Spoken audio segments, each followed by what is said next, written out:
Bonjour à toutes et tous, bienvenue dans les coulisses du Grand Lyon. Mon invité du jour, Philippe Cochet, maire de Caluire. Bonjour. Bonjour. Alors vous étiez un peu le leader de la fronde des maires de l'Ouest lyonnais contre le président de la métropole et son management. Vous avez obtenu une première victoire cette semaine. Alors, deux choses. D'abord, je ne suis pas le leader. Je rappelle que cette démarche... Non, je rappelle que nous sommes donc 46 maires. Il n'y a pas de leader particulier par rapport à cette démarche-là. Et pas simplement de l'Ouest lyonnais, de l'ensemble de la métropole de Lyon. Ça, ce sont deux choses qui sont importantes. Ce qui veut dire que les 3/4 des maires aujourd'hui qui constituent la métropole ne sont pas satisfaits de la gouvernance aujourd'hui qui se passe au sein de cette métropole. C'est l'effet de la nouvelle loi de gestion de la métropole. Donc, c'est une majorité des maires, certes, mais une minorité de la population et une minorité du nombre de conseillers métropolitains. Ce qui fait qu'il n'y a pas une majorité pour eux à la métropole, un fait politique. Mais justement, le problème de cette loi, ce qu'on appelle la loi MAPTAM, qui est un acronyme pas très joli, impose cette manière de faire. Et je crois que, très simplement, si ça fonctionnait, pourquoi pas? On s'aperçoit que depuis que ça a été mis en place, ça ne fonctionne pas. Donc quand quelque chose ne fonctionne pas, je rappelle que ce qu'une loi fait, une loi peut le défaire. Donc avec les 46 maires, nous avons la ferme volonté de faire évoluer notamment la législation dans ce domaine-là. C'est une loi voulue par Gérard Collomb, par Michel Mercier, qui devait permettre de sortir la métropole d'une certaine forme de paralysie, où les majorités étaient toujours obligées de négocier mairie par mairie, y compris avec des maires qui représentent assez peu d'habitants, plutôt que de décider des grandes politiques communes. Alors je pense qu'on va regarder les choses un petit peu différemment. Je pense qu'à l'époque, le département du Rhône était surendetté. Je rappelle que le département du Rhône était détenteur de la moitié, notamment des emprunts toxiques de France. Et Gérard Collomb voulait agrandir son ex-royaume. Donc ça a été une entente entre deux personnes. Nous n'avons pas été consultés en tant qu'élus ou habitants de la métropole de Lyon. Donc ça a été un deal qui a été fait entre deux personnes. Le résultat, c'est qu'aujourd'hui, les 3/4 des maires ne sont pas du tout satisfaits de ce qui a été fait à l'époque. Vous avez une certaine cohérence, puisqu'à l'époque, effectivement, vous aviez voté contre la loi MAPTAM. Donc c'est assez logique que vous demandiez son changement. Ce que vous avez obtenu de Bruno Bernard cette semaine au Conseil métropolitain, c'est l'annonce d'ouverture de négociations avec les maires et une révision de la politique menée les années qui viennent. Alors tout d'abord, c'est une vraie victoire, c'est-à-dire que ce qui était impossible l'est devenu, grâce à la mobilisation notamment des 46 maires, je rappelle des plus de 400 conseillers municipaux, je rappelle également des conseillers métropolitains qui nous avaient suivis, plus également une partie de la population. Donc ça veut dire quoi? Ça veut dire que tout simplement, le président de la métropole commence à comprendre qu'il ne pourra rien faire sans les maires. Je rappelle qu'il y a une règle, nous sommes dépendants de la métropole, mais la métropole est également dépendante des maires. Donc s'il n'y a pas un dialogue sérieux qui est engagé, eh bien les choses ne pourront pas fonctionner. C'est un choix de sa part, hein. Il n'est pas contraint de le faire politiquement. C'est un choix de sa part. Je rappelle simplement que les communes sont contributrices au budget de la métropole et c'est normal qu'à un moment ou à un autre, eh bien, la métropole investisse donc sur l'ensemble des territoires. La problématique qui s'est posée jusqu'à présent, ça a été de dire notamment aux élus et aux maires, travailler en fonction des axes que nous vous demandons, donc très bien, c'est leur politique, ce qui a été fait par les 59 maires, et quand nous avons reçu ce qui allait être retenu, il n'y avait rien. Donc c'est ce fiche de la figure du monde. Et aujourd'hui, ce que M. Bernard annonce, mais moi je suis un peu comme saint Thomas, je ne crois que ce que je vois. Eh bien tout simplement, on verra concrètement ce qui va se faire. Et je rappelle, ça n'est pas quelque chose qui doit être conditionné. Je rappelle qu'aujourd'hui, l'ouverture a été faite en fonction d'un certain nombre de critères. Non. S'il y a une renégociation de la PPI, nous avons d'ailleurs collecté déjà plus de 34 ou 35 demandes de réunion de ce qu'on appelle la réunion donc, des maires de la métropole que nous exigeons par rapport à M. Bruno Bernard pour justement permettre une rediscussion du plan pluriannuel d'investissement. Après, ils ont été élus, ils ont une majorité, elle est légitime. Vous ne la contestez pas aujourd'hui. Vous demandez un changement, un ajustement de leur politique, mais ils sont aussi légitimes à définir les grandes lignes du budget sur les 5 prochaines années. Personne n'a contesté leur légitimité. Il y a une différence, c'est que nous avons une double légitimité.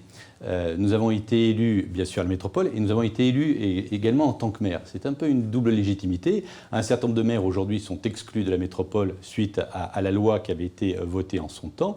Et il faut simplement rétablir quelque chose. Cette double légitimité, elle est d'autant plus importante que lorsque quelque chose ne va pas, ça n'est pas le président de la métropole qui est en direct avec la population. Ce sont les maires. Eh bien, donc, par rapport à des gens qui doivent, entre guillemets, subir une politique, il est normal qu'à un moment ou à un autre, il puisse y avoir un rééquilibrage. On n'est pas simplement un lieu où il doit y avoir des doléances, on doit être un lieu où on doit à un moment ou à un autre, être en fonction et en capacité de prendre des positions et d'influer lourdement sur les décisions de la métropole.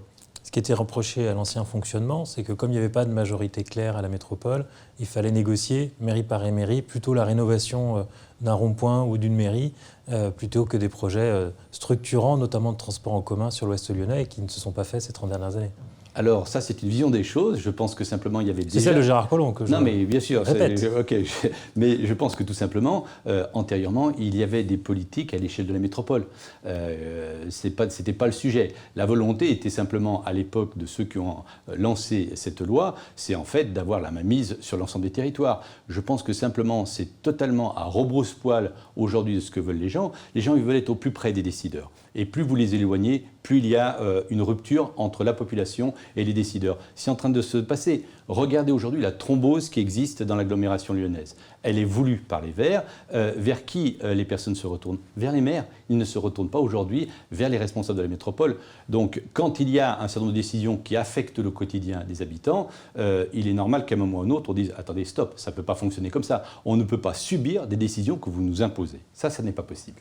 En matière de projets structurants, il y a notamment les métros. On sait que depuis 30 ans, ça n'a pas avancé dans la métropole. Là, une nouvelle consultation est lancée. Vous souhaitez la ligne B, c'est-à-dire un prolongement depuis Villeurbanne jusqu'à Caluire, votre ville, et puis un peu plus loin, Rieux-la-Pape, la cité nouvelle. Donc, quel est votre ordre de priorité parmi les 4 options de métro qui vous sont présentées? Alors tout d'abord, nous étions favorables à ce qu'on appelle un plan métro. Le métro, ça coûte cher, oui. Mais par contre, c'est le meilleur moyen de transport dans la durée et surtout qui permet d'avoir un flux important de personnes qui utilisent ce moyen de transport et qui permet d'être fiable dans la durée. Il y a aujourd'hui 4 projets qui sont proposés. J'ai assisté au lancement de cette consultation. Ce qui m'a inquiété, c'est qu'à 18h30, la réunion commençait. À 20h24, à 6 minutes de la fin de cette réunion, le président de la métropole, président du Citral, a dit « et peut-être qu'il n'y aura pas de métro ». Alors si on va dans cette direction, c'est qu'on prend vraiment les gens pour des imbéciles. Je pense qu'aujourd'hui le métro B, il a tout à fait sa logique, et notamment par rapport au nord de l'agglomération, avec notamment des parties qui se développent de manière importante. Il y a Sathonay, il y a Rieux, et puis il y a également le fait de capter une part non négligeable de la plaine de l'Ain par rapport à des gens qui prennent leur voiture et qui traversent donc le secteur pour arriver notamment au centre de Lyon. Mais je comprends tout à fait que les 3 autres lignes soient défendues par des gens qui en sont convaincus. L'objectif que nous avons, ça n'est pas opposer les territoires. Je pense que c'est une erreur majeure. Il faudra bien faire un choix. On est quand même à 3 milliards d'euros par ligne. Le rôle du président de la métropole, c'est d'aller chercher de l'argent. Aujourd'hui, on voit que Marseille a pratiquement reçu entre 1,5 milliard et 2 milliards d'euros. Si le président de la métropole allait plaider ce que représente le 2e territoire en fait national et obtenir 4 ou 5 milliards d'euros, ça changerait totalement la chose.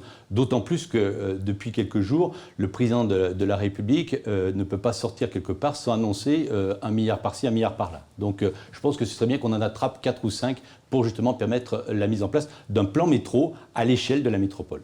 Autre sujet, un plan RER cette fois, avec votre ami le président de la région Laurent Wauquiez.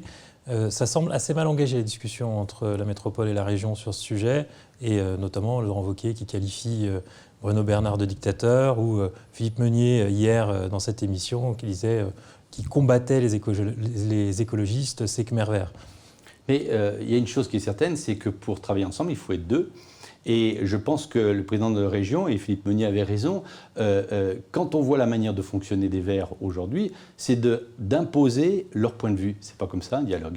Un dialogue n'a rien à voir avec cette manière de faire.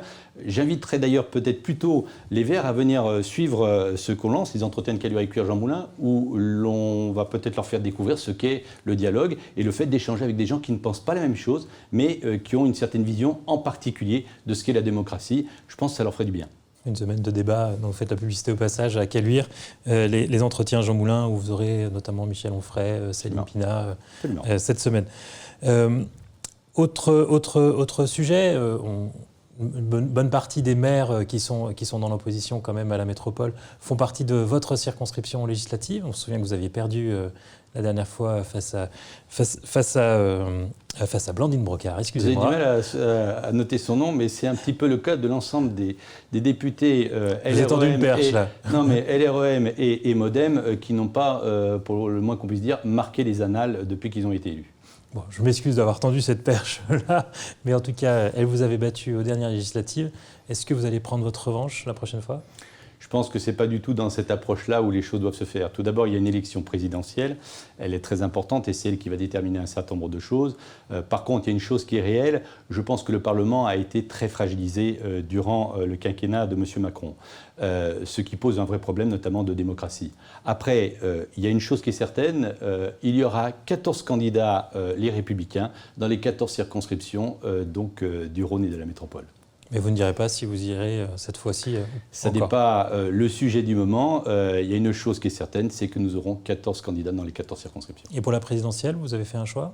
Alors pour la présidentielle, moi j'ai une logique. Je soutiendrai le candidat issu, ou la candidate bien sûr, issue du choix de ma formation politique, donc les Républicains. Et je ferai campagne activement pour cette personne, soit une femme, soit un homme. Mais dans tous les cas, ce sera quelqu'un qui portera un vrai projet.